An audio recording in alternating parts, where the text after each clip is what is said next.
Pertama-tama saya mengucapkan Assalamualaikum warahmatullahi wabarakatuh. Terima kasih Ustaz Ahmad Bashir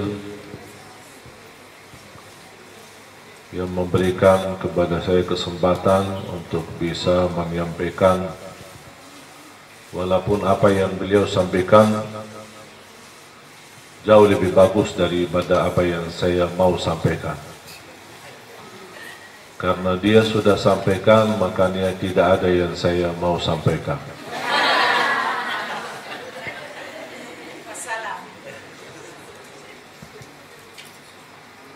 Memang bahasa Ustaz Ahmad Bashir jauh lebih lancar daripada saya. Maklum, beliau asli Indonesia, saya asli Arab. Arab Madinah, bukan Arab Tanah Abang. Tapi subhanallah bisa sedikit-sedikit belajar, dan ini karunia Allah subhanahu wa ta'ala bagi saya bisa berbahasa Indonesia. Bukan karena saya hebat, bukan karena kecerdasan, bukan karena kemampuan. Itu murni taufik dari Allah subhanahu wa ta'ala. Subhanallah, coba bayangkan kalau kita melihat manusia semuanya yang hadir sama, di dalam mulutnya punya lidah, tapi gerakannya bisa beda, suara, beda bahasa, beda kemampuan. Padahal mulut sama, lidahnya sama, giginya sama.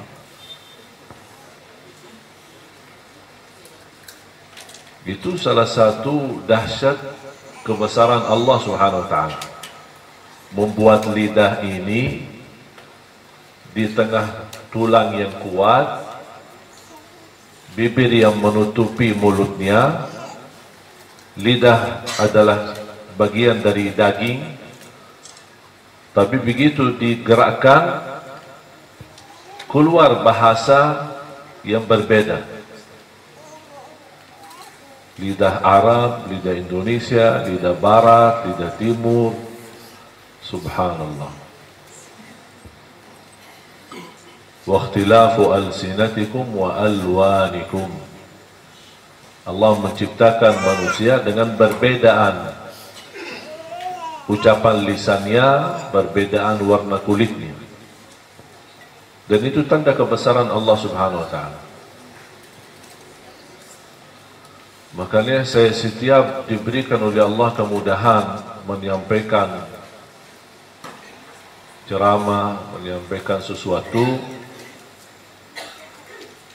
saya selalu ingatkan diri saya,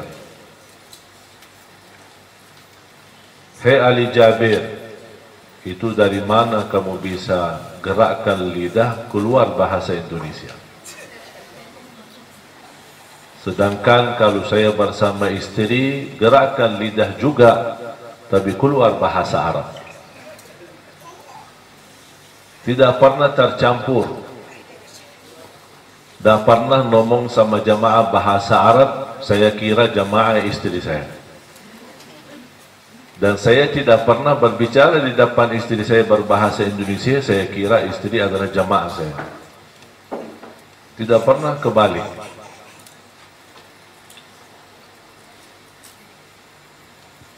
Berarti sebenarnya kalau kita fikirkan kemampuan manusia, tidak ada. Tidak ada sedikit pun upaya dari manusia untuk melakukan hal yang luar biasa. Makanya selalu kita sadar, la haula wa la quwwata illa billah. Makanya setiap saya memulai berceramah atau khutbah, saya selalu ingat, Bismillah, la haula wa la quwwata illa billah. Ya Allah, saya mulai ceramah ini, saya mulai khutbah ini atas namamu ya Allah. Artinya saya minta izin ya Allah, saya tidak bisa apa-apa. La haula wa la quwata illa billah, saya tidak punya upaya, tidak punya ilmu, tidak punya sesuatu yang saya bisa berikan. Semua segala sesuatu, kekuatan adalah kekuatan-Mu ya Allah.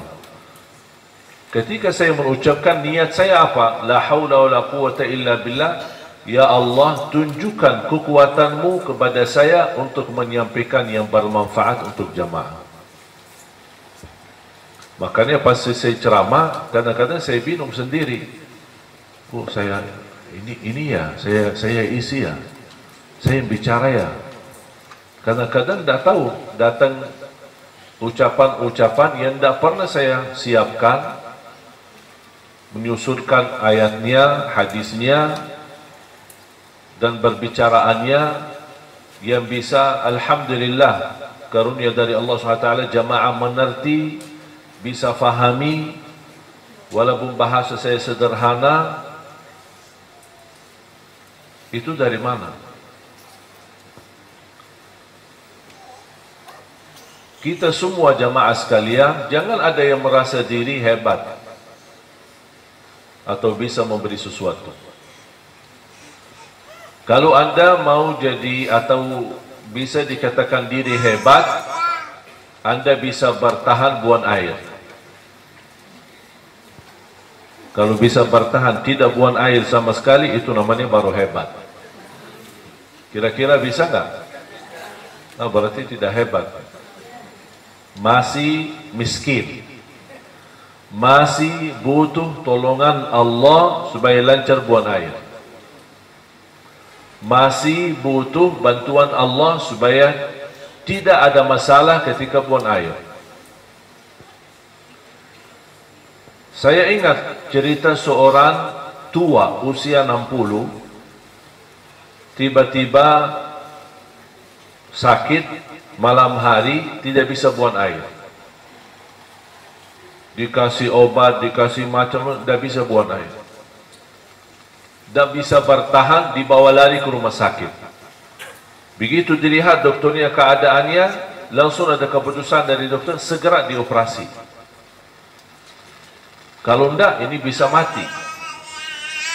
Kok bisa gara-gara buang air mati? Ini air kotor lagi, bisa mati. Habis dioperasi, coba bayangkan, dibelah, darah keluar, macam-macam masalah yang dia hadapi, kesulitan, kesusahan, sampai berhasil melancarkan buang air melalui selang-selang yang dipasang seperti itu.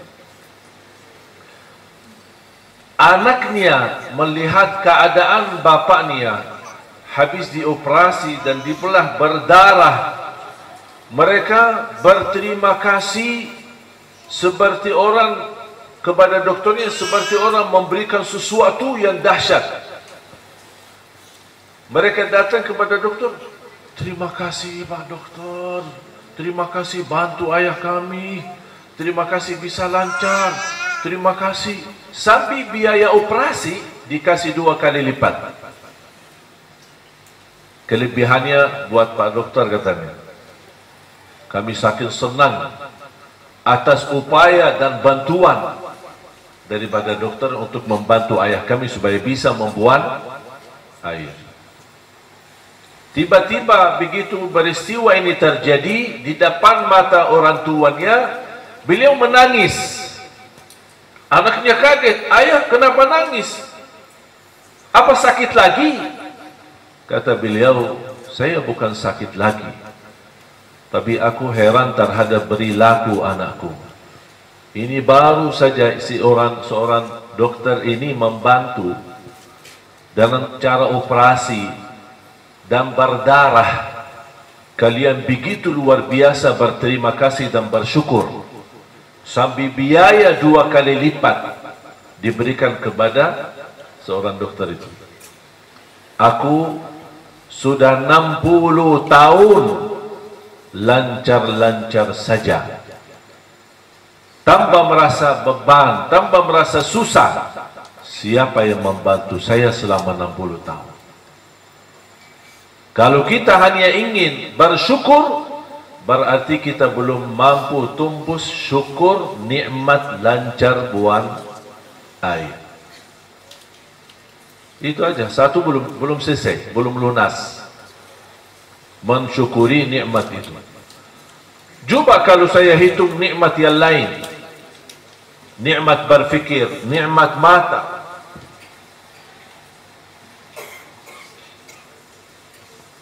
Pernah nggak dirasain air mata manis atau asin? Hah? Yakin? Coba nangis terus, dirasain sendiri? Hah? Atau pas nangis lidahnya gini, biar tahu rasanya gimana? Manis atau asin? Tapi pernah nggak bertanya diri, mengapa air mata kita tidak manis? Kenapa asin? Tahu nggak alasannya kenapa? Supaya tidak basi mata kita. Kalau daging yang kering, orang-orang dulu kan kasih garam kan, supaya bisa bertahan lama. Karena dulu kan tidak ada kulkas. Supaya daging ini bertahan lama dikasih garam atau gula. Kira-kira kalau dikasih gula gimana? Kesumutan. Sama, ini kan mata ini kan lubang. Ini lubang, telinga ini lubang, mulut kita ini lubang. Semut itu kan suka lubang. Kenapa semut tidak pernah datang di lubang mata? Asin. Coba kalau manis, setiap pagi bangun, semut.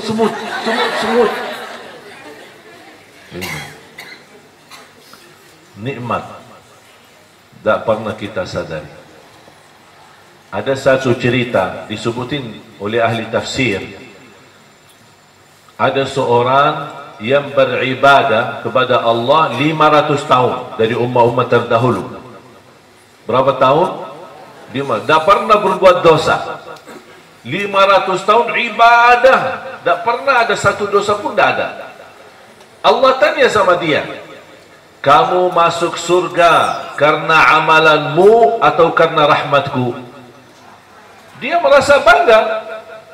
Ya Allah, aku capek 500 tahun ibadah, tidak pernah saya membuat Allah murka, tidak pernah membuat Allah marah. Saya tidak pernah melanggar. 500 tahun saya ibadah tanpa merasa lelah, tanpa merasa capek.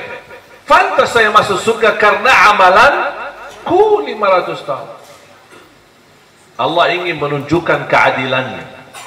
Karena tidak ada amalan yang bisa bawa kita ke surga. Enak-enak itu masuk surga tidak ada.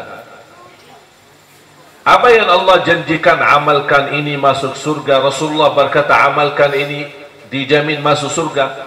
Ini semua karena karunia rahmat dari Allah. Memberikan istilahnya promo. Faham nggak promo? Allah kasih tawaran.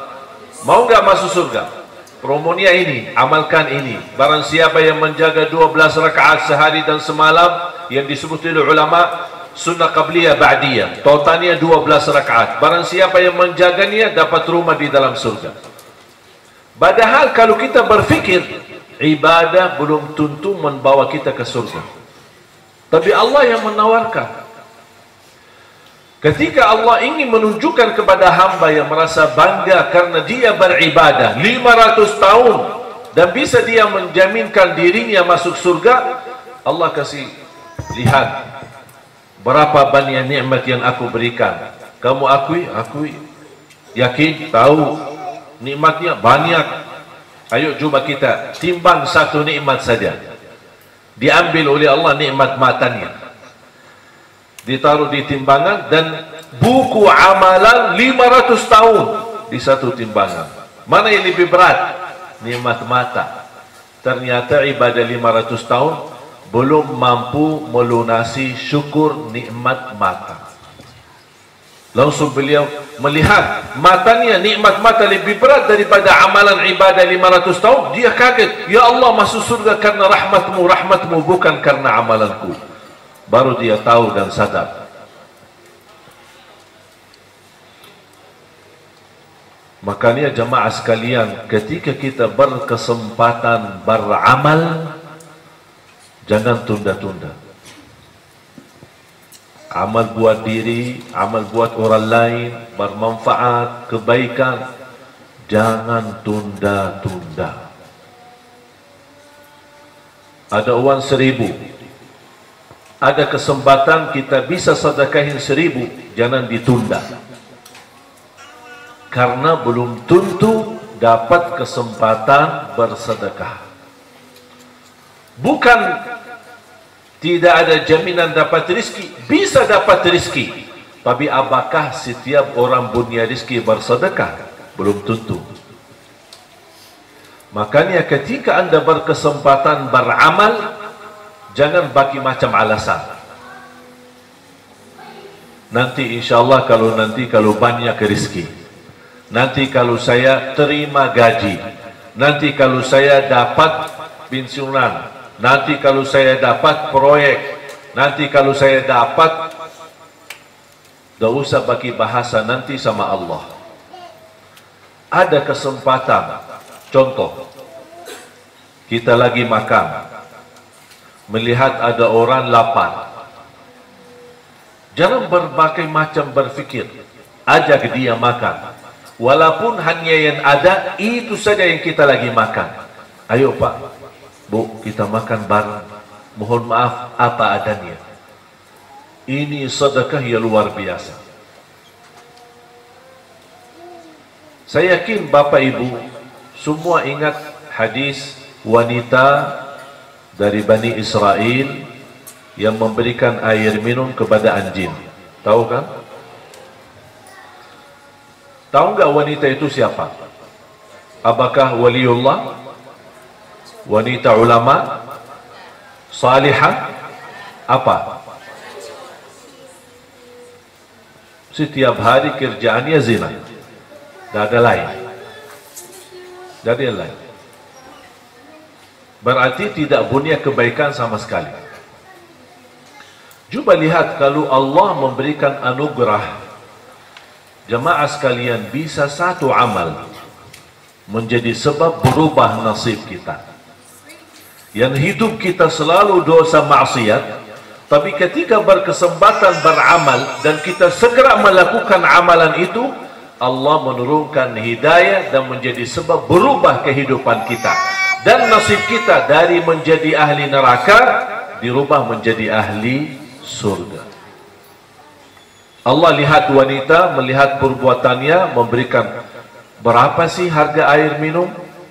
Segelas air minum. Bahkan tidak ada gelas. Tidak ada gelas, tidak ada botol. Dia turun, habis dia minum sendiri, dia naik dari sumur air. Di atas, sebelum dia keluar, dia melihat anjing sedang haus. Dia kembali lagi. Dia berfikir, aku kembali lagi pasti susah. Syukur-syukur aku bisa naik dan selamat, tidak tenggelam, tidak jatuh di dalam. Dia tidak bagi berfikir lagi. Kalau kita bisa membuat banyak alasan, buat apa kok susah payah untuk turun lagi? Buat apa saya bisa jadi mati di dalam? Buat apa saya bisa jadi tenggelam? Buat apa? Banyak alasan kita bisa buat. Tapi dia tidak. Melihat di saat itu ada anjing haus, dia turun. Dalam payah, susah.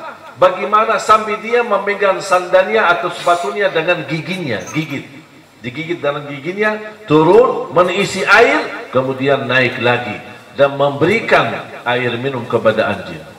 Upaya dan amalan yang menunjukkan semangat dan kerja keras. Tak ada siapapun di saat itu. Dia bisa berkata, buat apa saya urusin anjing? Buat apa saya urusin binatang?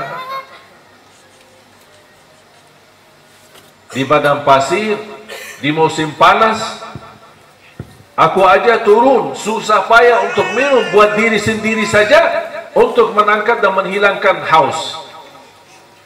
Udah cukup, buat apa saya pikirin yang lain? Tapi dia tidak mau pakai alasan. Dia melihat di situ ada kesempatan beramal, tapi dia tidak tahu ternyata di belakang amalan yang dia lakukan, Allah ampuni segala dosanya, Allah tuliskan namanya menjadi ahli surga. Aduh, gara-gara anjing jadi ahli surga. Bagaimana kalau kita berilaku baik sama manusia, bukan sama anjing? Kalau sama anjing yang kita tahu di dalam Islam, anjing najis, anjing dagingnya haram, anjing tidak boleh dipelihara, bisa menghilangkan pahala yang banyak dari amalan dan pahala amalan kita. Ini anjing yang begitu posisinya di dalam ajaran Islam, tapi Allah menghargai orang yang memberikan kasih sayang kepada anjing. Bagaimana kalau istilahnya binatang yang lebih mulia lagi? Bagaimana kalau kepada manusia? Bagaimana lagi kalau sesama muslim? Makanya jamaah sekalian, ketika berkesempatan beramal, jangan bagi fikir. Begitu Anda merasa tersentuh hati untuk mengamalkan amalan ini, jangan tunda-tunda. Walaupun yang Anda berikan hanya sedikit, karena Allah tahu, ya Allah maaf, inilah kemampuanku saat ini. Tak apa-apa, kasih aja. Salah satu kebiasaan di kota Madinah, dan rata-rata di Arab Saudi umumnya, maka saya bilang kota Madinah karena saya sendiri mengalami dan kita sendiri melakukan di masa saya sekolah. Saya masih ingat sekolah kita SD, SMP, SMA, apalagi di musim panas. Bapak Ibu tahu sekarang berita-berita panasnya di Tanah Suci luar biasa. 48 bahkan sampai 50 derajat saking panasnya. Banyak bekerja di luar, tukang bangunan yang menjalani kerjaan, tukang sapu di jalan. Tapi subhanallah ada sebuah budaya dan kebiasaan yang sangat membuat saya bangga dan merasa kemuliaan. Melihat anak-anak, orang tua, orang yang ada di mobil, yang dia pakai mobilnya dengan penuh AC, merasa enak di dalam mobil dan merasa panas. Tapi dia mampir ke salah satu supermarket atau untuk belanja, beli air 1 kardus, 2 kardus, kira-kira berapa sih? Berapa kalau kita beli gelas, kardus gelas atau aqua kecil? Berapa sih harga? 20.000? 30.000? Apa sih nilainya 30.000 dibanding gaji yang kita terima dalam 1 bulan? Apa sih seberapa yang kita keluarkan dalam beli kardus air? Mereka beli kardus air yang dingin, kemudian mereka keluar di jalan, di mana tukang sapu, tukang bangunan yang sedang bekerja, diberikan kepada mereka air yang dingin. Coba bayangkan, haus, kemudian di saat panas diberikan air yang sejuk, yang dingin. Subhanallah, luar biasa. Hal sederhana. Makanya ada seorang sahabat datang kepada Rasulullah, Rasulullah, ibu saya meninggal, afa atasaddaqu anha? Kata Rasulullah SAW, tasaddaq anha. Boleh bersedekah atas nama ibumu yang sudah meninggal. Fa ayyu sadaqati afdal? Dia bertanya lagi, terus mana sedekah-sedekah yang terbaik untuk ibuku yang sudah meninggal? Rasulullah SAW menjawab, saqiyul ma, memberi air. Kasih air.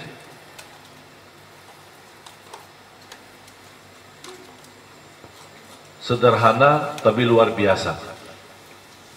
Coba sebulan sekali, tidak usah banyak-banyak, sebulan 1 kali beli kardus aqua, dan sambil Anda jalan mau kemana, ketemu tukang sapu, kasih. Ketemu orang tukang sampah yang mendorong ini dari mana-mana, jauh-jauh mereka sambil keringat, kasih air.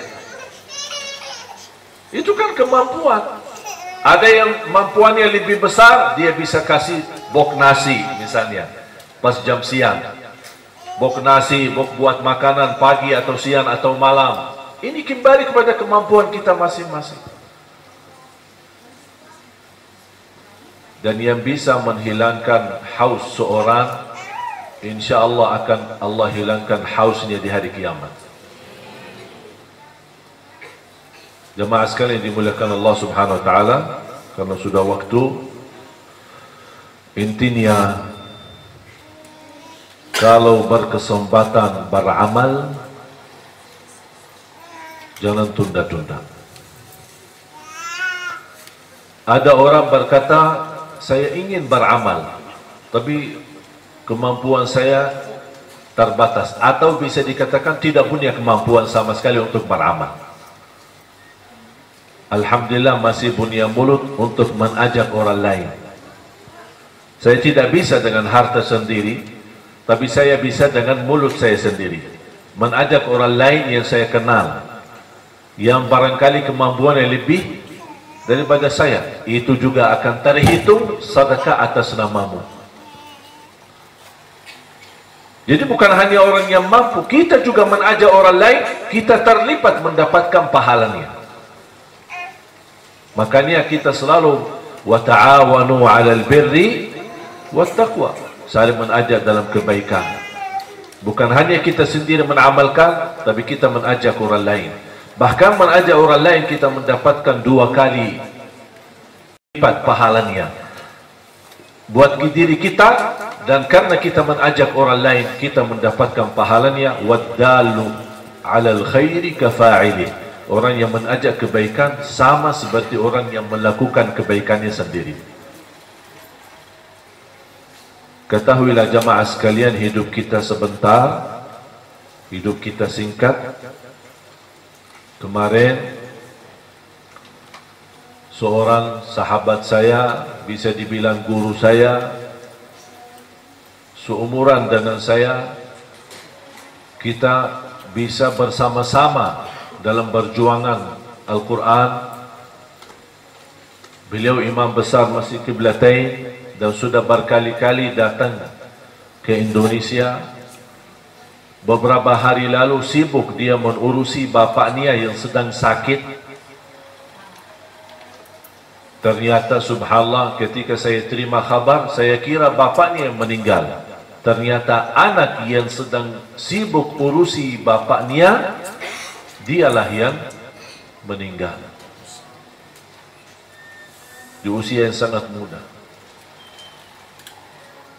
Dunia ini menurut saya, dengan adanya kematian, menghilangkan semua impian-impian duniawi kita.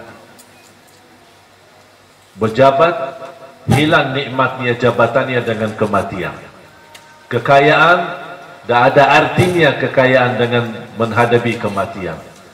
Semua hilang, bahagia, nikmat yang kita rasakan sudah hilang, tidak ada artinya. Makanya dunia ini tidak ada arti. Mengapa dunia ini tidak ada artinya? Karena diakhiri dengan kematian. Makanya kata ulama, apa arti daripada hidup yang ujungnya mati? Apa arti hidup yang ujungnya mati? Arti hidup yang sesungguhnya yang tidak ada kematian sama sekali. Itulah hidup nanti di surga, di akhirat. Itu kalau sudah dibangkit oleh Allah, tidak boleh mati lagi selama-lamanya. Dan kita tinggal milih, mau menjadi neraka, ahli neraka selama-lamanya, atau menjadi ahli surga selama-lamanya. Ketika sudah selesai hisab, ahli neraka masuk neraka, ahli surga masuk surga, Allah subhanahu wa ta'ala memanggil mereka, dan Allah tunjukkan kematian ini dalam bentuk seekor kambing. Al-maut dibentuk dalam seekor kambing, dan disembelih kematian itu. Allah tunjukkan, apakah kalian tahu kambing ini apa? Semua jawab, ahli neraka dan ahli surga. Inilah al-maut, kematian. Kata Allah, disembelih kematian itu. Cuf, kematian disembelih. Berarti kematian mati. Kematian sendiri mati. Habis itu kata Allah, ya ahlan nar hayatun fala maut wa ya ahlal jannati hayatun bila maut. Wahai ahli neraka, hiduplah selama-lamanya, tidak boleh mati. Ya ahli surga, hiduplah selama-lamanya, tidak boleh lagi mati. Makanya jemaah sekalian, hidup kita yang sementara di dunia ini, manfaatkan, nikmatilah untuk menuju kehidupan yang lebih lama, yang lebih panjang, yang insyaAllah bahagia, selamat dunia dan akhirat. Semoga apa yang saya sampaikan bermanfaat. Mudah-mudahan kita terus semangat untuk selalu istiqamah mengamalkan kebaikan dengan ikhlas. Jangan anda yang berkata, saya masih belajar ikhlas. Lakukan saja. Apapun amalan salih, lakukan saja. Dan tuluskan niat. Kalau anda merasa belum sempurna, tidak apa-apa. Terus beramal lagi. Terus beramal lagi. Sampai insyaAllah mendapatkan ikhlas yang sempurna. Tapi jangan menjadikan alasan, saya masih belum bisa ikhlas, saya masih belum sempurna, akhirnya kita berhenti beramal saleh. Jangan menjadi alasan. Belum bisa ikhlas, amal. Amal lagi, amal lagi, amal lagi, beramal lagi, sampai insyaAllah ujung-ujungnya menjadi orang yang mampu dengan sempurna memberi yang terbaik dengan ikhlas. Qul inna salati wa nusuki wa mahyaya wa mamati lillahi rabbil alamin la syarika lah wa bidzalika umirtu ana minal muslimin. Semoga pertemuan ini membawa berkah untuk kita semua. Ilmu yang sama-sama kita belajar menjadi ilmu bermanfaat, dan mudah-mudahan diberikan oleh Allah kemampuan untuk terus istiqamah mengamalkan amal salih. Istiqamah sampai akhir hayat. Istiqamah sampai dipanggil oleh Allah Subhanahu wa ta'ala dalam keadaan husnul khatimah. Saya tutupi hadis Rasulullah sallallahu alaihi wasallam bersabda, "Inna Allah idza ahabba 'abdan ista'malah." Qalu wa kayfa yasta'miluhu ya Rasulullah? Qala yuwaffiquhu fi 'amali khairin thumma yaqbiduhu 'alayhi. Ada seorang berkata, saya sering mendengar Syekh Abdul Aziz bin Baz rahimahullah selalu berdoa, Allahumma sta'milni fi ta'atik, Allahumma sta'milni fi ta'atik, Allahumma sta'milni fi ta'atik. Karena tujuan hadis ini, barang siapa yang dicintai oleh Allah, akan Allah membukakan jalan untuk beramal salih.